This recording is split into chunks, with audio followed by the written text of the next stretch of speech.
Kuna watu huwa wanasema, kwani nyinyi maustadhi mna kazi gani? Sheikh wa wilaya samani kabla ya kusema hivi. Watu huwa wanasema, nyinyi mashehe mna kazi gani? Kafanyeni kazi. Sasa kazi sisi hapa. Au mnataka kazi gani tena? Hamna kazi hiyo. Kazi ni hii. Sasa mimi nataka tu nikupe picha. Sitaki kufungua moja kwa moja, nakupa picha tu. Watu wote huwa tunakubali maneno ya Mtume Muhammad kwamba ni kweli alichokisema. Qur'ani ilichosema ni kweli, hadithi zilizosema ni kweli. Mtume anasema ukitaka kuoa mke, oa mwenye dini. Asa dini amepewa na nani?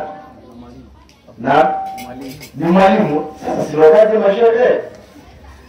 Kama mke mwema, oa mke mwema, huo mke mwema amepatikania wapi? Unampata wapi? Ananunuliwa dukani? Ni mpaka mwalimu achukue nafasi ya kuacha mambo yote, akae na mtoto kama huyu, aanze kumtengeneza ulimi. Sisi ni Wabantu, ndimi zetu zimekaa tofauti na hii lugha. Mtoto aanze kutengenezwa mpaka aje akae kwenyewe, ndio aanze kupewa maana ya alichokitamka. Ni kazi kubwa kuliko kulima. Na ndio maana walimu akilala amelala. Kulima tunatoka mwili, lakini kusomesha unatoka akili. Ogopa mtu anatoka akili. Akili ndio inatoa tafsiri ya kila tendo. Kwa hiyo ni kusema walimu wana kazi kubwa sana. Mtume anasema atakapowalijia mlemridhia dini yake na tabia mwezesheni. Mume mwema anatoka wapi kama hajaundwa na walimu? Walimu hawa, kama sote tunakubali hapa, ni watoto wa ndani ya ndoa. Waliofundisha hizo ndoa ni nani?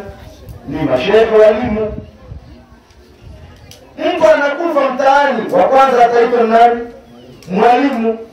Ndugu yako mwenyewe, rafiki yako mwenyewe amekufa, hata nguo unaogopa kumvua. Swalieni Mtume. Unaogopa kumvua. Mtu anakufa anaitwa mwalimu.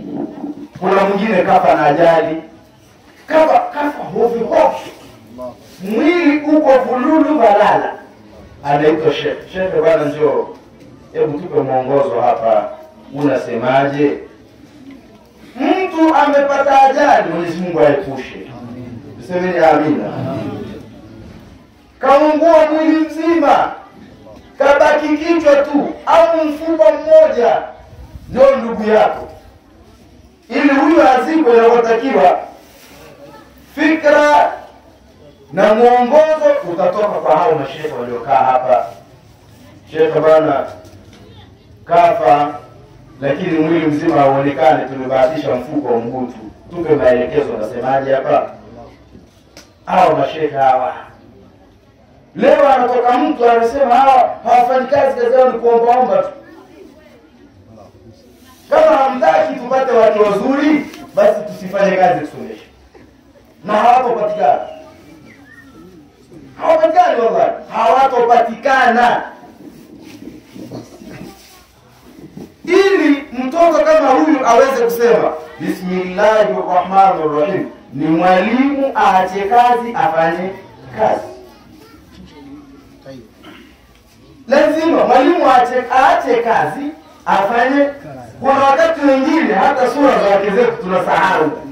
Yaani ulipopiza na vitabu mpaka sura ya mke wako unasahau.